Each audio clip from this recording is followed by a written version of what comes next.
അഴിമതിയാണ് പ്രശ്നമെങ്കിൽ മോദി സ്വയം അറസ്റ്റിലാകണമെന്ന് സിപിഐ സംസ്ഥാന സെക്രട്ടറി ബിനോയ് വിശ്വം. സർക്കാർ സ്പോൺസർഷിപ്പിൽ സംവിധാനം ചെയ്ത ആസൂത്രിത അഴിമതിയാണ് ഇലക്ടറൽ ബോണ്ട്. രാജ്യത്തിന്റെ ബാങ്ക് എന്നറിയപ്പെട്ടിരുന്ന SBIയെ നാണം കെടുത്തി. പരാജയഭീതി ഉള്ളതുകൊണ്ടാണ് മോദി സർക്കാർ അറസ്റ്റ് പോലുള്ള നടപടികൾക്ക് മുതിരുന്നതെന്നും ബിനോയ് വിശ്വം കുറ്റപ്പെടുത്തി. ഇവിടെയെല്ലാം മോദിയും അദ്ദേഹത്തിന്റെ പാർട്ടിയും പറയുന്നത് അഴിമതിക്കെതിരായ യുദ്ധത്തിന്റെ ഭാഗമായിട്ടാണ് ഈ നടപടി എന്നാണ്. അഴിമതിയാണ് പ്രശ്നമെങ്കിൽ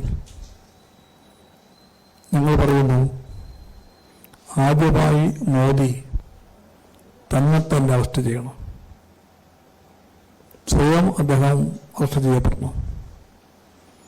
ഈ രാജ്യം കണ്ട ഏറ്റവും ആസൂത്രിതമായ അഴിമതിയാണ് ഇലക്ട്രൽ ബോണ്ട് എന്ന കാര്യം ഇപ്പോൾ ഒഴിവാക്കപ്പെട്ടിരിക്കുന്നു. ഇലക്ട്രൽ ബോണ്ട് BJP ആവിഷ്കരിച്ച, RSS ആവിഷ്കരിച്ച, മോദി സർക്കാർ നടപ്പിലാക്കിയ സംഘടിത ആസൂത്രിത അഴിമതിയാണ്.